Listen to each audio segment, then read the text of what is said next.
today's JMO, Josh and Joe, we have the NFL Combine.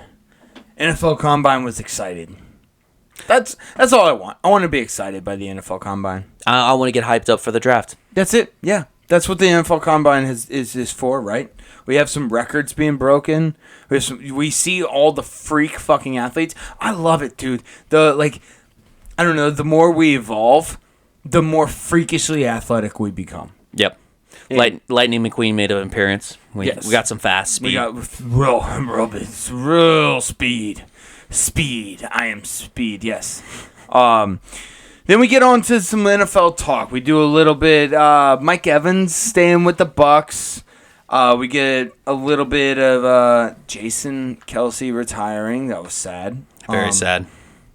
49ers get a new hire, and there's a little certain somebody that the Giants won't franchise tag. It'll be interesting to see where he goes. Then we get to our OTDISH. We actually been doing research on our OTDISHs. Those have been good. Gets a little story and a little history. We got some good ones. Maybe our mini 30 for 30. Mini 30 for 30s. Love it. We should. I like OTDISH. Yeah. And we get to NBA. Max Strus's wild shot. That was fun. Celtics on a fucking tear right now. Absolute fucking tear. Easily the best team in the NBA. The Pelicans are still frustrating, but we're happy about it now. Yes. Because they're doing well. So we're happy about the frustration. Mm-hmm. They're still frustrating. Trey Murphy went off tonight. Then we get to some college basketball, mm-hmm. right? Yeah. LSU looking pretty good. Getting ready for the conference tournament. Yep. Conference tourneys are almost here. We love that the conference champion gets their automatic bid into the conference tournament, or the March Madness tournament. Mm-hmm. March is here, bro. March is fucking here. March is here. March is here. Then we talk a little bit about the Caitlin Clark passing Pete Maravich. A little bit. We go into some detail. Yeah, I got a little triggered, but you listen to it. You'll see. I got a little triggered. And we go into college baseball. Talk a little bit of LSU on a little bit of a heater. Big win. One of the big wins. Mm-hmm. Yeah. I think it's time to rock and roll.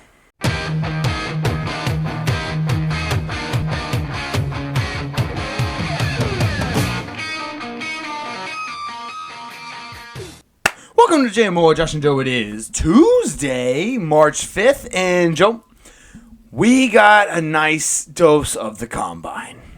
We got to scout exactly what we are about to see in the draft. It was exciting. We had basically, I know like a lot of people, they get upset with like what gets talked about at the Combine. I'm going to go ahead and just throw it out there. Joe Milton had a 70-yard throw, and that was like a big buzz, and people got mad at that. That's what we look for at the Combine. That's what we want. That we want to be excited. We want to see these guys basically do things that we know we would never be able to do. Yeah. Most prospects, honestly, if that was, take for instance Anthony Richardson last year. Anthony Richardson was getting like absolutely heralded because of that type of feat, whereas Joe Milton, I felt like he got the short end of the staff a little bit. He got like that praise for the 70-yard, but there's not been too much hype around him. Honestly, that's because I think the short passes were not very good. He's not. If you want to do like a deep ball every down, he'll be your guy. Yeah, but I think as far as like just like the fundamentals, the short passes, the slants, the out routes, I don't think he's going to be that good at it. I really don't. Well, it's not like he actually like really succeeded at Tennessee. He had a good year. It's not bad, but at the same time, the expectations that were going in, he did not meet those expectations. Well, with his talent. He lost Hyatt last year to the draft. Well, that was Hendon Hooker was throwing to him. That's right. Throwing to Hyatt, right. But I know what you mean. They still lost some receiving talent. Receiving talent that they lost, yeah. We got to get to the big news. Big news. Xavier. Of course. Mr. Xavier Worthy setting the fuck. This is what we honestly. This is mostly what I watched the combine for is the 40-yard dash. I think you and a lot of people. Yeah, it's so much fun. I do like the quarterback drills. I like the cone drills. Those are fun. But the 40-yard dash is one of my favorite things. It's great because it does not show whatsoever how well the player will do in the NFL. Absolutely not. Nothing. Absolutely not. If you look at the top 8 guys that have ran the 40, the top times, I think Chris Johnson is the only one that had a successful NFL career. I think. I would be hesitant on saying that. I was looking at him, and none of Chris Johnson was the only name that like stuck out to me. They were all just kind of like there. I know you're a big like speed guy. You love the speed guys. But I don't. John Ross didn't pan out, which doesn't make any sense to me because he just outrun everybody. Yeah. It goes to show you how good Tyreek Hill is. Like he's fast, but he's also good at playing the wide receiver position. I mean, it's a lot stop-start speed, which, I mean, like you were talking about earlier, the cones, honestly, the cone drill and the shuttle drill kind of tell a little bit more of the story rather than the 40-yard dash. I know the 40-yard dash gets all the publicity. It's exciting. It's exciting. I get it. But it doesn't actually tell a story like the cones do. That actually does a little bit more real-life type of scenarios that you experience during a game. Right, because that's all route running. That's a lot of what route running is changing direction, knowing where to go based on your cornerback's position.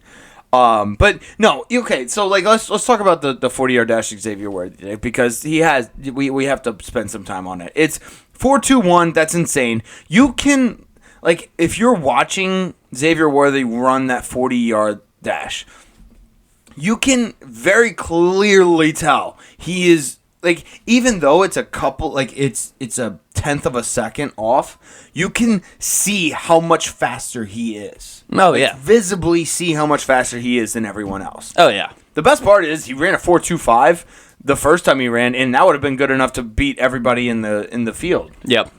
But he decided he wanted to break the record. I love it. Love it. No, it was exciting. It was great to see that. I mean, like you said, I love the speed aspect of it. That's because I'm a part of the Madden era. Yeah. So I just look for 99 speed every single time. I mean, it works. It does work in the video game, and it works in the field. Yeah. Reggie Bush, I'll never forget. Reggie Bush, like in the mid-2000s Madden games, like 07, 08, 09, he was a cheat code. You couldn't tackle Reggie Bush if you put like a spin move and then sprinted. Madden 07 and Madden 08, spin move was the ultimate cheat move. It was, because like you can just basically get out of a tackle and literally go like horizontally 5 yards with one spin move. Like, in an instant. Yeah. You bounced yourself to the outside by spin moves. Yes. It wasn't like you tried to like run out or like you spun out. That's it. But yeah, no, that was great. Xavier Worthy was fun. Joe Milton's deep ball. He's a kid. He's got a cannon. It was 70 fucking yards in the air. It was unfortunate for Joe Milton because people just started popping up like Jamarcus Russell and damn. Yeah, they started popping up those things because like he couldn't hit the slant route, or like he hit the slant routes, but it wasn't very good. He wasn't on target. Look, if I have any advice for him, just watch film. Yes. Just watch the film. Film. And then you won't be like him. But, no, I mean... Also, don't get into drugs. Yeah, that's it. Jamarcus had a little bit of a problem. Yeah, that's true. I forgot about that. Or be smart about your drugs. But, I mean, this draft class is going to be more of a top-heavy quarterback class. Oh, I love the quarterbacks in this draft. No, they're really nice. But it does drop off from the top level. And Joe Milton's probably the only one that's really going to be like a late-round pick, but I do see somebody picking up Joe Milton just as a project. Yeah, I think that, like, I think there will be like a second or third round quarterback that's picked. One of them, not all of them. One of them that's going to turn out. Which actually is probably a good segue. Let's go to let's stay on the quarterbacks. JJ McCarthy is I will bet all the money I have and all the assets I have that JJ McCarthy is going to suck in the NFL. I thought you were going the other way with this. I don't care how good he is in the interviews. He is going to be terrible. Terrible. He's not good. Like, how the fuck is he projected to go to the Giants at number 6 right now? He looks like A.J. McCarron. He's getting very, very hyped up. Like, these have got to be smokescreens from NFL teams. I don't know. I mean, if he goes in the first round, I will be fucking stupid surprised. Yeah. No, and when I started hearing about reports, I forgot who it was, but it's a popular guy. When I started hearing comments about how if Jaden Daniels and J.J. McCarthy had switched teams, that J.J. McCarthy would still have more rushing yards and would have better stats on Michigan's team as Jaden Daniels would. Okay. And that was probably the most ludicrous thing I'd ever seen. I was hoping to say ludicrous and he would pop up in the room, but that didn't happen. Oh, like the commercial? Like Save the Our commercial. Yeah. Dude, that's that. Okay, that just set me off. That angers me so fucking much that he would even be in the same conversation as Jaden Daniels. Yeah. I could see who it is so we can direct our anger at that particular person, but yeah, I didn't do the research on or jotting that down, but it was absolutely ridiculous. I will tell you who the only way JJ McCarthy would ever have any type of success in the NFL is if he played for Kyle Shanahan. Oh, if JJ McCarthy played for Kyle Shanahan, that's true. That's the only way he would ever have success in the NFL. There's absolutely no way. I'm like that.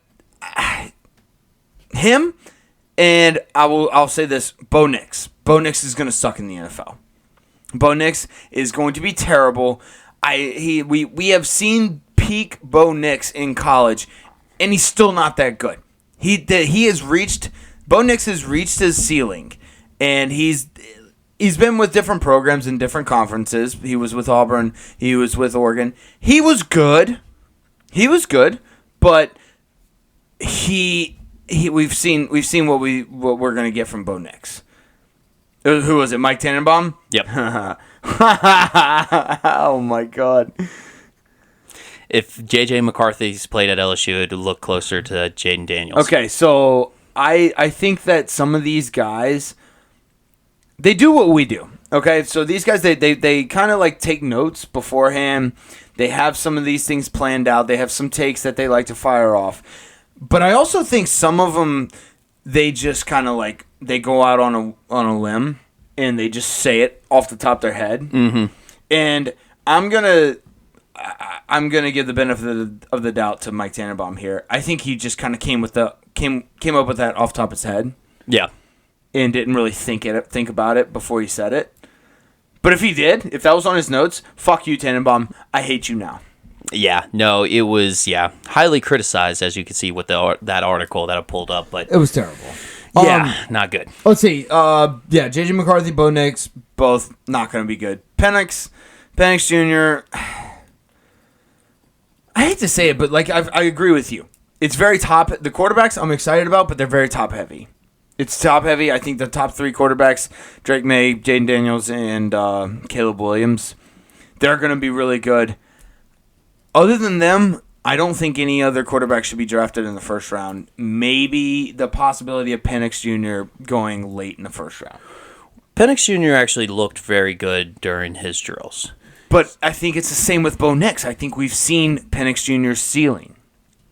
You know, I don't think we'll see much more from Penix Jr. My concern on Penix Jr. is basically his injury history. And that's going to take a toll on him because I think he is a good prospect. I think he's a great quarterback. His timing and his touch is probably one of the better ones of this class. Mm-hmm. But that injury report's going to weigh heavily on him. Yeah, that is true. And honestly, I think they kind of protect the quarterback more in the NFL, so that bodes well for him. Let's see. What other quarterbacks? Hey, Hartman from Notre Dame didn't look great. He's got great hair, though. He does have great hair. Great hair. Western Kentucky guy. I always root for Sunbelt guys. So I hope Pratt and I can't remember the Western Kentucky quarterback's name, but I hope they do well. What's the Kentucky guy's name? Leary? Yeah, Devin Leary. Devin Leary. I'm done. After Will Levis, I'm done with Kentucky quarterbacks. I still hope for Will Levis, but he didn't look really good. I mean, he looked okay for Tennessee. I think because he looked better than Tannehill. You know? Yeah. No, Devin Leary is he's a curious case for me. Yeah. It's just one of those things I saw whenever he transferred from NC State to Kentucky, and I was like, wow, that was a big pickup, very under-the-radar pickup for Kentucky and Mark Stoops. But his year just did not pan out very well. Not as good as we thought. No, not at all. I mean, he was throwing up numbers in NC State, but when he got to Kentucky, it was always usually either sub 200-yard games passing or, just a little over that. So, yeah, I don't know. I've been a little bit off that train ever since I saw those kind of results, and that's what the guys are going to be looking at.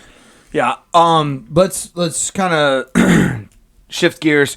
Brian Thomas Jr. impressed me a lot. Mm-hmm. That was fucking awesome. He is way faster than I thought he was. I know. And I watched him all last season. We fall victim of the fact that we're, I guess, what is it? We're prejudiced against height for speed. Like, we just don't, when you typically think of a guy that has height, we don't think of him that has, really good straight line speed, typically. Right. I mean, you just don't see it a lot. Not great acceleration. We've seen it from Derrick Henry. Once they get galloping, they're fast. They can get fast, yeah. He has, acceleration and speed. Yeah. And actually, I saw a number. 10 of his 17 touchdowns were all on the vertical route. Really? Yeah. Just a straight vertical route. I didn't notice that. Yeah. That was something that went a little over my head. I did not notice that. Which actually was really how that tandem really worked well. Was basically Malik Neighbors and Brian Thomas Jr. Yeah, Malik Neighbors, who's being compared a little player comp to Stephon Diggs. His route running is superb, and he would always get open in the middle of the field, whereas, once they start doubling on him in the middle of the field, Brian Thomas Jr. was just taking off for bombs. Goes off, yeah. I'm actually really, really excited. I'm really excited to see Malik Neighbors in the NFL. I think he's going to be so fucking good. I haven't been this excited since fucking Jefferson. Jamar Chase and Jefferson, yeah. Yeah, I'm super fucking stoked. And honestly, now that I saw Brian Thomas Jr. go through the combine, I can't fucking wait. 4.33? That's crazy 4.33 40? I had no idea he was that fucking fast. For 6'2", 200 plus? Oh, God. That's crazy speed. Beautiful. It's a beautiful thing. Adonai or A.D. Mitchell from Texas also did the same thing. Yes. He had the exact same 40 time, exact same height. Yep. So both of those guys, very bright future. Yep. We had some cool names. And by cool, I mean Kool-Aid McKinstry. Kool-Aid McKinstry. Did you see the stats that they did? They did a comparison between Kool-Aid McKinstry and the Kool-Aid Man. No. Yeah, it's. I think it's a parody. It might actually not be. I didn't see it live, so I actually hadn't fact-checked it yet. But yeah, it's a funny one. I'm gonna have to watch it. They had a guy, Chop Robinson, who's actually he's an edge rusher from Penn State. Dude, he's an athletic freak. Dude, he had the fastest 40 time for the edge rushers. Yeah. Yep. I mean, the Saints kind of need an edge rusher. So we need a couple more things before that. We need to beef up the offensive line. There's a lot of things the Saints could work on. Dude, I like in the fucked up part is I hope we draft a quarterback with our first pick. I really do. Like, I want nothing but a quarterback. I know we're gonna get an offensive tackle, but I want a quarterback. We always reach for offensive fucking linemen. Always reach. You're just like that Flex Seal meme where he just like there's the big spouting water and you just throw a Flex Seal on it. It's like quarterback. Yeah, the quarterback's gonna solve all my problems. It would. It actually would. If the Saints traded up and drafted Jaden Daniels, all my problems would be solved. I thought you were about to say Drake May there for a second, Fuck but no. yeah, I don't want Drake May. I don't want Drake May at all. Absolutely not. I want Jaden Daniels. Let's see. What else did I have? Did you have anything? Wide receivers. I think wide receivers are low key stacked in this draft. Oh, they're absolutely Rome stacked. Doozy is gonna be fucking amazing. Obviously Marvin Harrison Jr., Malik Neighbors, dude. The fucking wide receivers in this class. I feel like we say this every year, but like this year is loaded. Yeah. Wide receivers, offensive tackles. There's a shit ton of offensive tackles.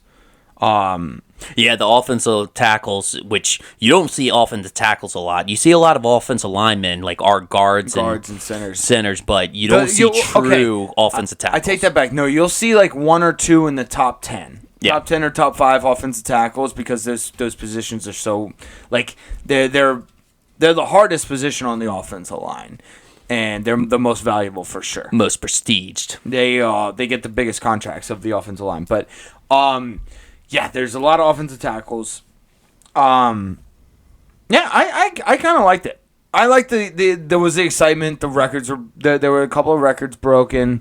I thought it was a great combine. I thoroughly enjoyed it. Yeah, there's some parts of the class that's a little bit kind of weak, but there is some like the good parts of the class, good positions are really deep. Yep. And quite frankly, a lot of the reports I read and stuff that I saw, I was very low on the running back class, but apparently it's pretty deep. Yeah, and there's some free agents out there too. Yep. So it's gonna be interesting. You got anything else on the combine? That's about it. All right. Excuse me. Got a couple more NFL things. Let's quickly go through. Mike Evans is staying with the Bucs. He got a 2-year, $52 million contract. $35 million of it was guaranteed. Good. He's still playing at a really high level. He spent his whole fucking career in Tampa. They love him. He loves Tampa. Good. Yeah. They might have overpaid for him. Yeah, maybe. But I don't. Like, he's been putting up 1,000-yard years every single year he's been at fucking Tampa. Yeah, if you look at the stats, I mean, I think they match up. But yeah. I think that's got to be a little shout-out to Baker Mayfield, too, in a way. A little bit. Because, I mean, he had a chance to go off to another team, and probably a Super Bowl contending team. Not saying that, yeah, well, I am saying that. The Bucs are a Super Bowl contending team next year. But he enjoys playing with Baker. He was productive with Baker. A little shout out to Baker there. Yeah, a little bit. He's still so good. He's still very, very good. I don't know how Tampa's going to do next year, but like the NFC South still sucks. It's terrible. It's not good. Saints aren't going to be good. I don't want to talk about it. Jason Kelce retires. That was sad. Very emotional speech. Yep, very sad. Didn't like watching that. He went through like his entire life story. Yep. Which, I mean, that's his platform. That's what he should have done. Yeah. That sucked. Especially for the Eagle fans, obviously. Like, he's like a heart and soul type of guy. Yeah, when you have like a personality like his that, I mean, he just makes it enjoyable to just watch him, regardless if he's on the field or off the field. I mean, that's tough. I mean, we as Saints fans, we value that with Cam Jordan? Yeah, Cam Jordan. Goodness gracious. Words. Act like a fan. Yeah, Cam Jordan. He's like, we love Cam Jordan. Yeah.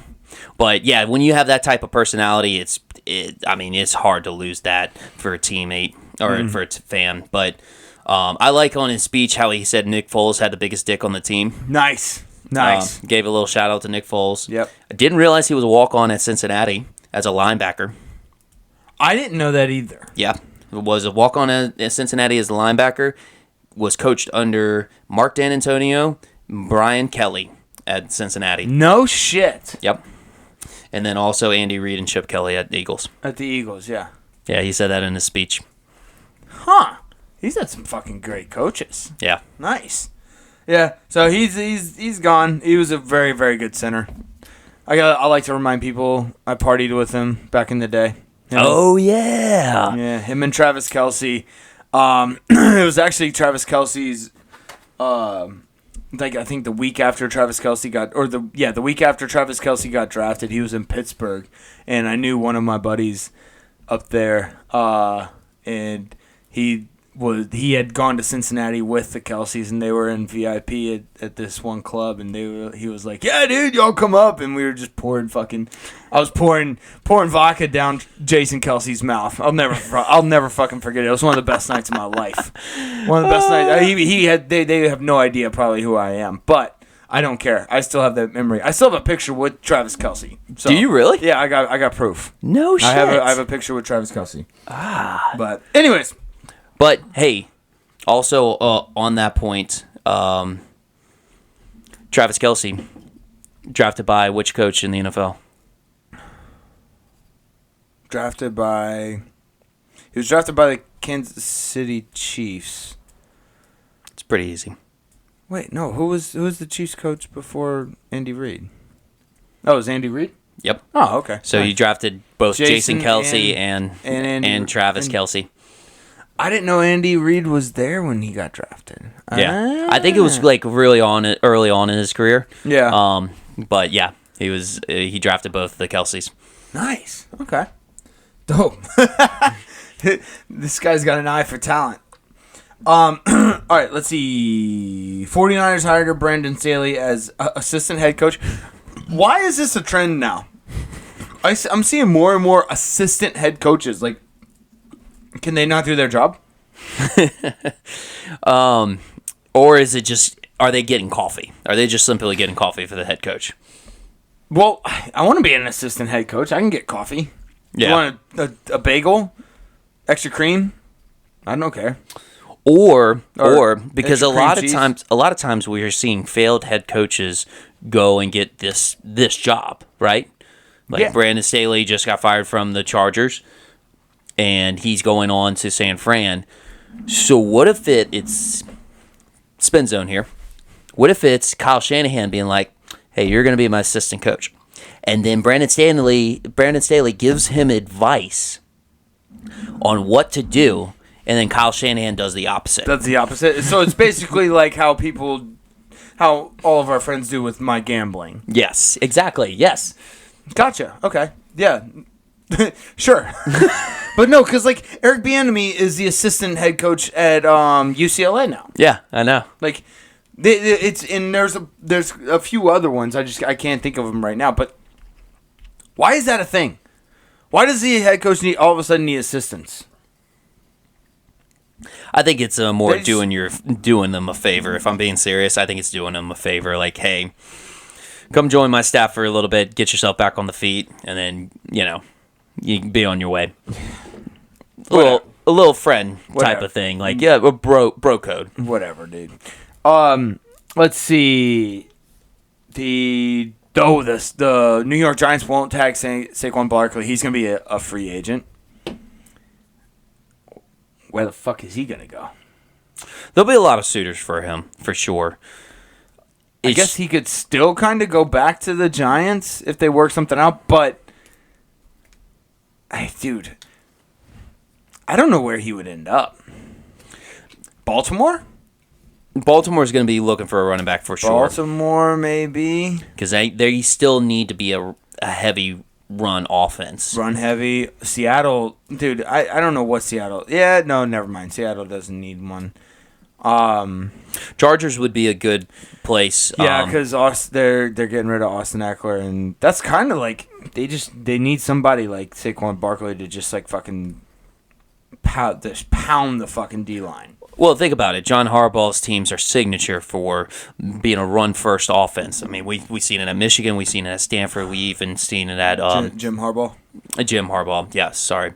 But Jim Harbaugh he did it at San Francisco as well. They were a very run-heavy offense. Mm-hmm. So, Frank Gore. So, yeah. Gore of Frank. Yeah. I don't know. We'll see where he goes. Last thing I had on the NFL was the Falcons are looking at Kirk Cousins, and I'm okay with it. The Falcons need a quarterback, and they're going to be good with a good quarterback, but I don't think Kirk Cousins is going to be a good quarterback next year. That's a little bit of a reach. Why? I mean, Kirk, let's put it this way. He's on the downhill. I won't be worried for them actually winning a Super Bowl, but I mean he'll post up some numbers. He's reached his peak. It's not like he's going to get better. Yeah. Like he had a decent season last year before he got injured. I know that, but I don't think I think we've seen the best of Kirk Cousins. I don't think we're going to see anything better, which is fine with me. What I've seen is okay. Like I would rather Kirk Cousins than other people. Justin Fields? I would rather Kirk Cousins than Justin Fields. Yeah, I'll say it. Interesting. Yeah. I think Justin Fields is more of a threat. I think the Chicago Bears just fucking wasted him. Like they did Mitch Trubisky. Like they're going to do Caleb Williams. Yeah, no, Chicago is just a quarterback killer. Jay Cutler's the only one that made it. All right, let's get to OT-DISH. On this date in sports history, you want to go first? I can go first. It doesn't matter. I'll go first. 1964, Atlanta Mayor Alvin Allen Jr. announces a baseball team is moving there. That baseball team, Milwaukee Braves. So, and basically, the little bit of backstory on this. So, the city of Atlanta had talked about building a big stadium for a professional team since like the 1930s. Mm-hmm. Didn't really even start a proposal until 1956. Oh wow! So 26 years. Yeah, this is the Atlanta Fulton County Stadium that I'm talking about. But it was a long project, and a lot. So when they came out with that proposal, a lot of teams were flirting from the AFL, and because that's what the NFL hadn't had the merger yet, but the AFL and the MLB. We're talking about flirting with moving to Atlanta, but because of how slow the project was going, they actually backed out of it. It wasn't until the Milwaukee Braves came up to them and said, hey, if you build this by 1966, we will move to Atlanta. And they finished it up in 1965. It became the first cookie cutter stadium in the U.S., which is a stadium for both baseball and football. Oh, I like that. You remember those stadiums? Like the cookie cutter houses are different. They're a lot different, but I'm assuming that the cookie cutter reference is that you take the dough, you flatten it out, you put a cookie cutter in it, and then you take the leftover the same dough, mold it back up together, and then put it back and put a different design on. Right. Which is kind of like what you do. From the same dough. But yeah, that's kind of like what you do with a cookie cutter house. Yeah. Well, and that's what you do with the stadium. The same stadium. You take that same stadium and then you make it into whatever sport you need it to. Yeah. Gotcha. Let's see. On this date in 1991, Reggie Miller begins his free throw streak of 52. Wow. 52. Oh, no. Just give me 52 straight free throws. In 1991. I think it was not the record then, but it was still impressive. The record is set by Michael Williams in 1993. He has 97 straight fucking made free throws. Choo-wee. 97 straight made free throws. That's insane. Jose Calderon. You remember Jose Calderon? Oh, I remember the assist master. Yeah, he was second with 87. And then we had Mohamed Abdul Rauf with 81, Calvin Murphy with 78, Mark Price with 77. Some notables, Steve Nash is up there with 74, Karan Butler 73, Larry Bird 71. Sam Cassell, the alien, is up there with 71 as well. The alien. The alien. Peja Stojovic, our boy, is up there with 66, and Kobe Bryant's up there with 62. Wow. It's impressive. When you see like the amount of made free throws consecutively, it's kind of impressive. I mean, they are free. Yeah, they are free. You're right. Just take them. So, all right, I'll move on to the 1973. 1973. Very interesting. So this was a trade. A trade That went down. The Yankee pitchers Fritz Peterson and Mike Kekich announced that they had swapped wives. What? Yeah, they had swapped wives. So, and apparently that was a misheading by the reporting. They had not actually had swapped wives, but in fact swapped lives, like their entire lives. So they moved. Shit. So one moved from one house to the other, and the other one moved from the other house to the other.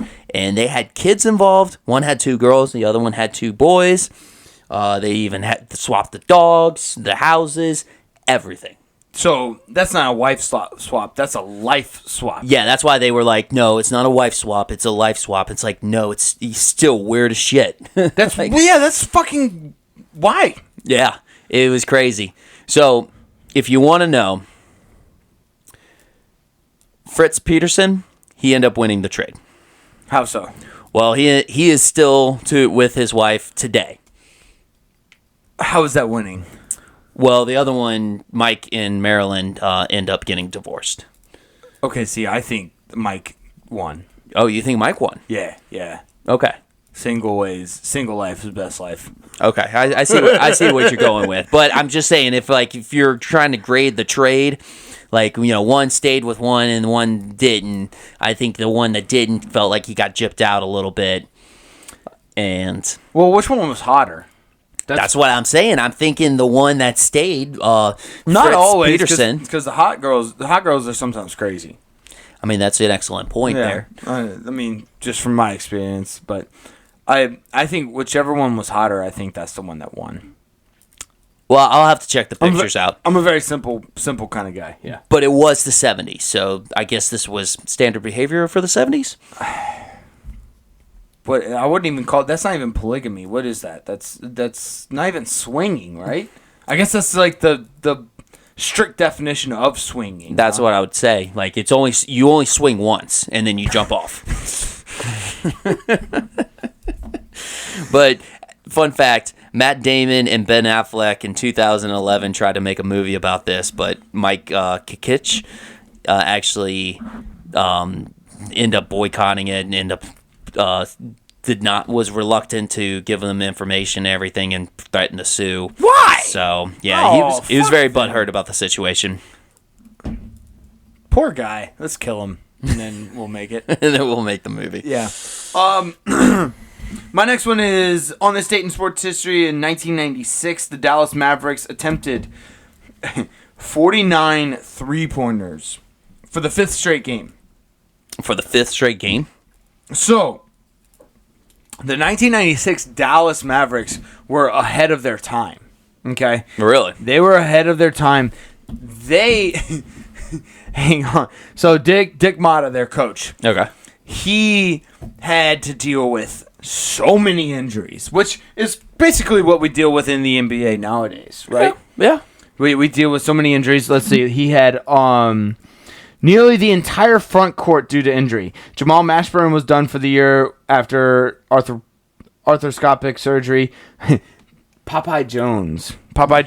That's a name. That's the name. Was sidelined with knee tendonitis. Terry Davis could never stay healthy. Cherokee Parks was fighting back spasms, and Roy Tarpley had been banned from the league for a second time for violating the terms of a court-mandated aftercare program. This sounds like nowadays NBA. It does. Right? It does. It sounds just like nowadays NBA. History repeats itself. Yeah, exactly. So, what Dick Motta did basically was he threw out his playbook and was just like, hey, 3 points is more than 2, right? Okay. We're going to just chuck threes the entire time. So he told Jason Kidd, he was like, look, throw up threes. Just chuck threes. And they had guys that were taking 23-pointers a game. That's insane. Yeah. They just 49 3-pointers, 5 straight games. It sounds like a Mark D'Antonio offense. It does. It really, you're right. But yeah, shout out Dick Motta, well ahead of his time with the Dallas Mavericks in 1996. It was probably Mark D'Antonio's inspiration. Might have been. But yeah, that's all the OT dish I got. Do you got anything else? That's it. All right, let's go into the NBA. We got to point out Max Strus's wild, like three-fourth court shot. That was awesome. I mean, not only that, but in the last 3 minutes and 42 seconds, he scored 15 points, including that. I mean, the man was on straight fire. Yeah. And then even more baffling, basically Doncic. I don't know if you saw Luka Doncic got that crazy assist to put him up right before with 2 seconds left before Strus did that shot. That was a flashy assist. That was really good. I mean, they thought PJ Washington thought he won the game. Yeah. No, a lot of people thought the Mavs won that game. But I just want to know, like, the only problem I have is, like, the Cavaliers. Okay. Are they posers? Are they just good during the regular season? Because, I mean, last year they had a good team. They had a really good team. They had high expectations. Donovan Mitchell was fucking going off, and they pooped in the playoffs, basically.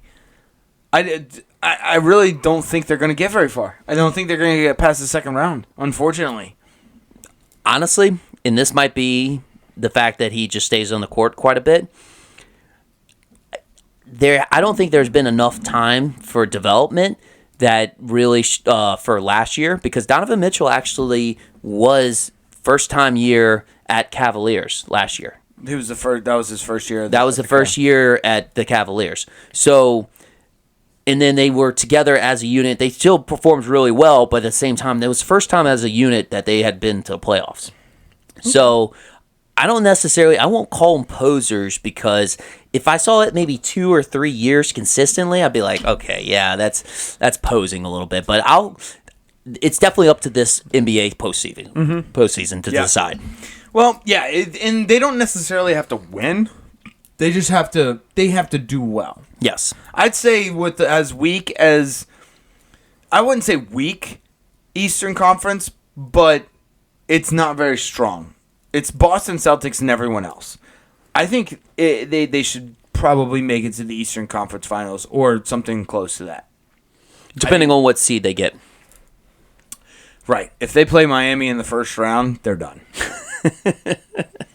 A lot of people would be, though. Fair, true. Let's see. The Celtics are on a heater right now. They're the best team in the league, easily. They beat Golden State by 52.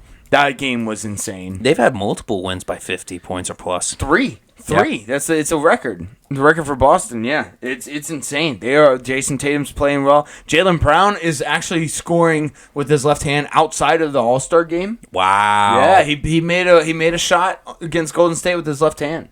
Interesting. Yeah, what is this world coming to? Jaylen Brown using his left hand. I love how now he's scoring with his left hand because he scored once with his left hand. Yeah, right. He's like, oh, this is how you do it. Yeah, nice. Let's see. The Bucks beat the Clippers without Giannis. We have to point that out because a lot of people were like, "Oh, the West is so much better than the East." Blah blah blah. I think the West is just closer together than the East. Yeah, that's true. Like as far as a whole, I think the East is still really good. It just feels like because Boston's so far ahead of everybody that the East isn't good. You know what I'm saying? Yeah, that's true. And actually, going back to Boston real quick, they have to have a lot of pressure to win, right? Either that or they're going to become the Kyle Shanahan of the NBA. Yes, it's the championship or bust. Yeah. Right? I mean, it's definitely championship or bust. If you don't win, because you've already made it to the championship last year, it's like I said, it's like Kyle Shanahan. You get there and you just kind of choked in the playoffs. Yeah, you just choke. You're right. They might be the Kyle Shanahan of the NBA. Let's see our Pelicans, baby. They toy with my emotions. They love just fucking with me. They love just being like, "Hey, we suck now, but hey, guess what? We're still really fucking good." Good Lord, they look good against the Pacers in Game 2. They are destroying the Raptors tonight. Let's see, what's the 139-98. Our boy Trey Murphy scored 34. The Pelicans pissed me off more than any fucking team I've ever been a fan of. Let me give you an explanation real quick. You going off back to that Pacers game real quick. They tied a franchise record with 48 points in the first quarter. Also had the highest field goal percentage in a quarter, which was 90.9%, which is the first time somebody has had something like that since 2014 Dallas Mavericks. But anyways, to explain the Pelicans for you, this is a really, really deep team, but the stars of the team, or the supposed stars of the team, do not perform at a consistent level. Correct. I agree. Like, I was about to say Brandon Ingram, but you're right. Even he doesn't, like, he's not consistent. Yeah, Brandon Ingram, probably maybe the most consistent, but Zion, even that blowout against the Pacers, had 8 points. Yeah, CJ McCollum, not good. And I know people will say, hey, it was a back-to-back game. They beat the Knicks, and then they played the Pacers the next day.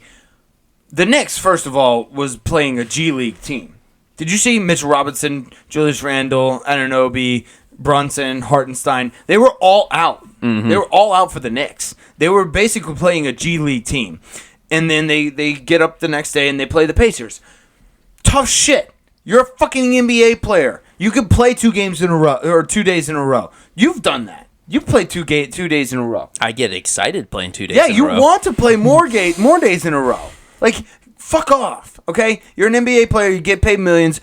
Play a game. Like, you don't give me the excuse that you're tired. But it was nice to see they came back and beat the Pacers pretty soundly.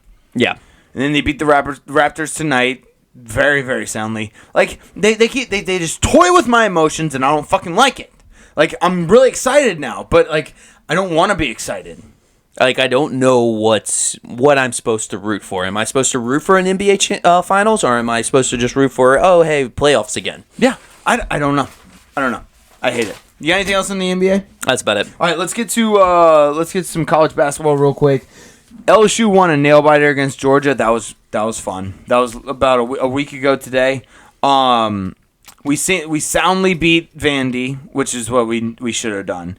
We have Arkansas next, and then Missouri to finish off the season. I think beating Arkansas would be huge.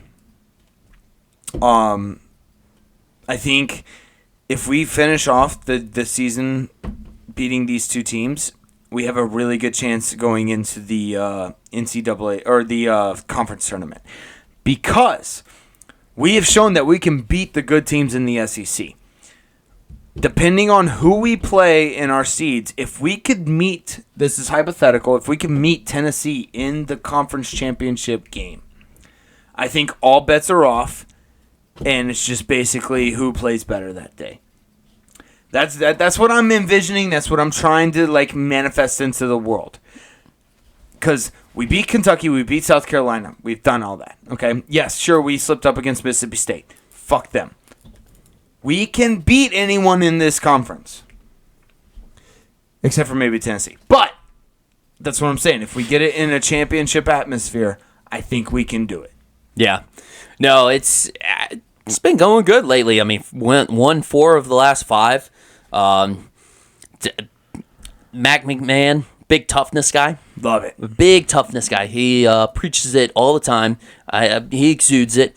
And I honestly, I feel like that was the perfect personality to have for that coach, because the next coach after Will Wade, because of the situation and the state that the program was in, you got to have some toughness to grunt it out. Yep. But yeah, no, I'm with you. I mean, going from 2 SEC wins to 8 right now so far is incredible, and I think if we do put ourselves in a run at the SEC tournament, I I think we could slip in. No, we could. And obviously, this is why I love the conference tournaments. If you happen to win your conference tournament, you get an automatic bid. I love that. Awesome. Love it. Yes. It makes the conference tournaments, like, everybody's watching the conference tournaments because of that. Like, it's like, hey, maybe, what if, you know?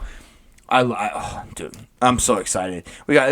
My boy Trey Hannibal, he's like a little fucking bulldog. Obviously Jordan Wright's the fucking man. Will Baker is who we should center our entire offense around, kind of in our entire team around. But Trey Hannibal, man, that guy, when you need a spark, when you need somebody, some toughness, when you need the guy, he's your like your corner guy. Like he's the guy that you want in the what do you call it, the foxhole with you. Yep. That's the guy. Trey Hannibal. I'm about pumped. I'm pumped. March is here. March is fucking here, baby. I can't wait to hold my bracket. I can't wait to look at it. I can't wait to see everything. Oh, so fucking pumped. Yeah. On a little bit of a somber note, but Jalen Cook did get suspended indefinitely. Indefinitely? Yeah. So until he meets team requirements. So I don't know what that means.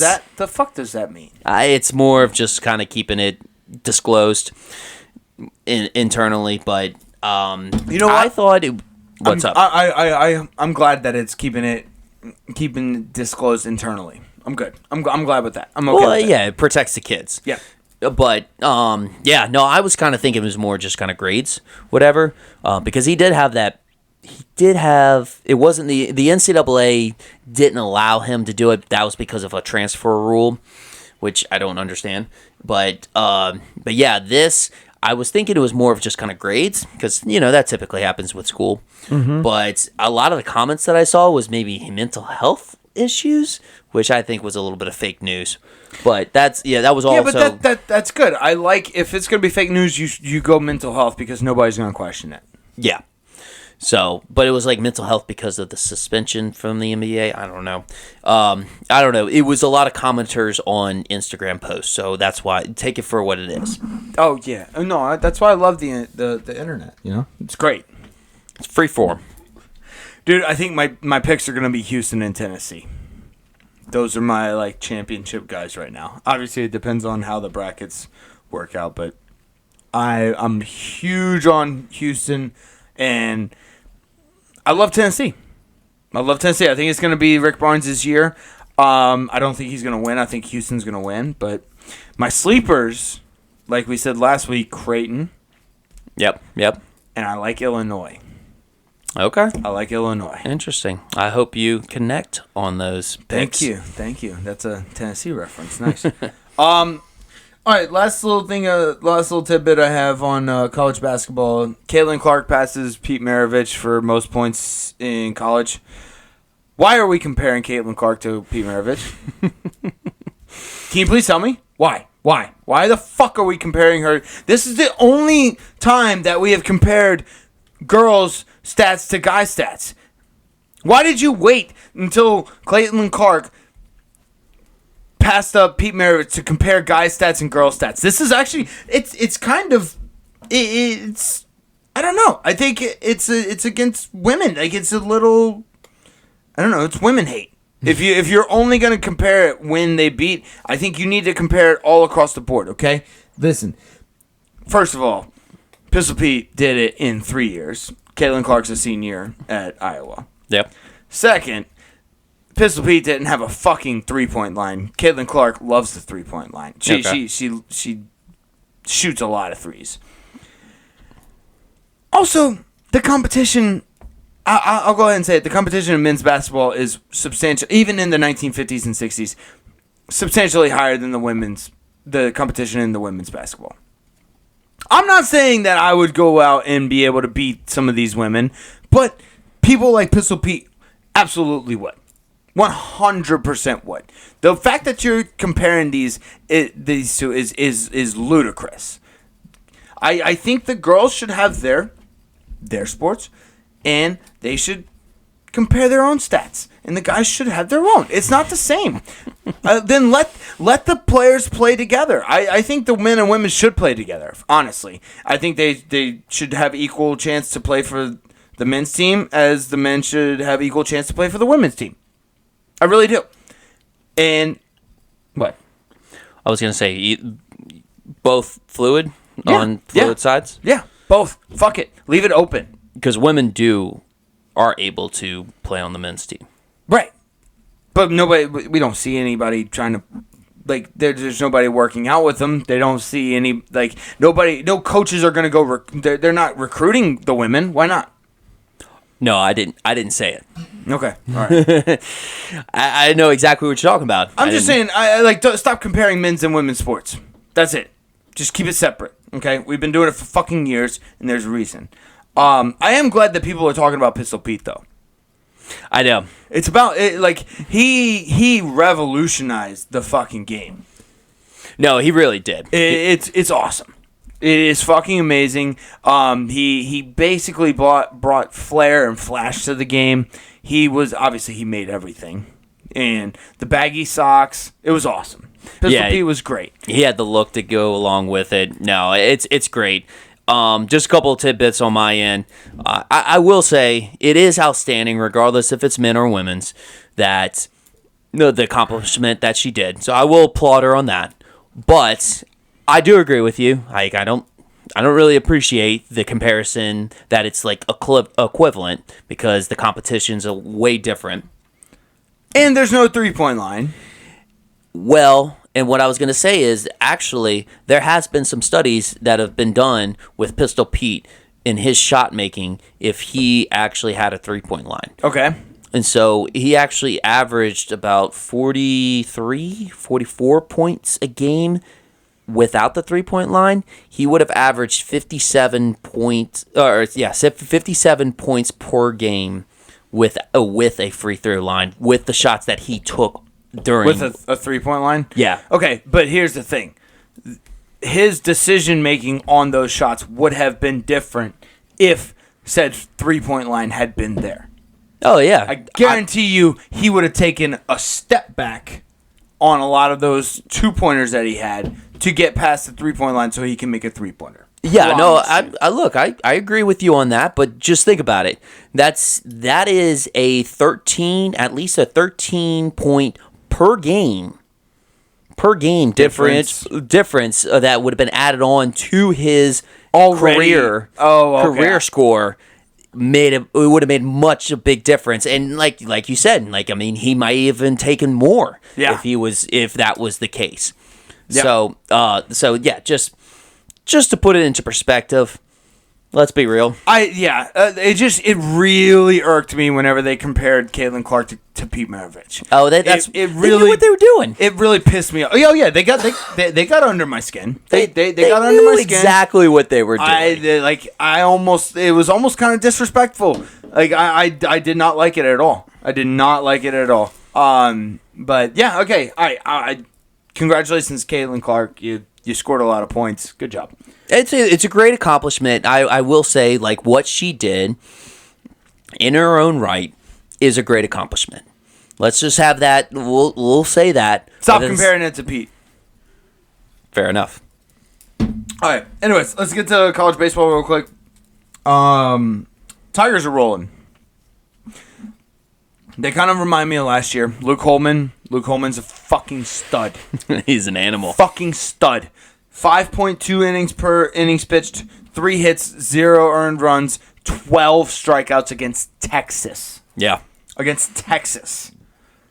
Let's fucking go. Dude, Alkenhausen, big boy coming out of the bullpen. Our boy Fidel Ulola. Mm-hmm. Ulola. Yeah, you got it. Ulola. Okay. Cleanup guy. He pitched an inning, 2 strikeouts, no ER. Dude, let's run it back. Let's run it fucking back, LSU. As long as we don't see Stony Brook in the playoffs, we're gonna be good. That was funny, actually. Yeah, they're the bane of our existence as a baseball team. Yeah, Luke Coleman was named SEC co-pitcher of the week because of that performance. Yeah. He's actually still has a 0.0 ERA. right now. Good. He actually, you know who he was co-pitcher with? He was co-pitcher with Jock Caglione. I don't know if you remember him from Florida when we played him in the championship. Yep. He was a two-way pitcher. Yeah. He's actually a good ball player. I will give him credit. But, yeah, no, big win over Texas. Great series win. Had 3-0 this weekend. 4-0. No, They played 4 games this weekend, I think. I played Texas Tech, Texas, and UL Lafayette. Texas A&M, or Texas State. Texas State, I'm sorry. Yeah. Texas State, Texas, and So UL it was a 3. Lafayette. Okay. Yeah, you're right. Because we're 10-1. Well, that was the series. That was the weekend. Right. And ended up winning the weekend over Vanderbilt, who we didn't play, but because of the run rule. But UL Lafayette always just plays us close. Yeah. No, I think it's those weird little schools that always they're just like pests almost. Well, UL Lafayette's the in-state school, which actually it makes a lot of sense that they always play us close because they're always the people that couldn't get into LSU, but were actually good ball players in Louisiana, and wanted to play for LSU. Right. So they have that chip on their shoulder, and that's with any sport That's all you need. that's all you need. Yeah. I'm so excited, man. I can't wait till SEC baseball starts. Like, I know college baseball is kind of boring to most people, but like, dude, be an LSU baseball fan. Just do it. Just be an LSU baseball fan, and you will understand the excitement we get over college baseball. It is fucking phenomenal. Sure is. Yeah, don't go be a Florida fan or a fucking Rice fan or whatever. LSU, promise you. You'll get drunker, promise. You got anything else, bro? I think that wraps it up. Alrighty, we will see y'all next week. Love y'all. Later.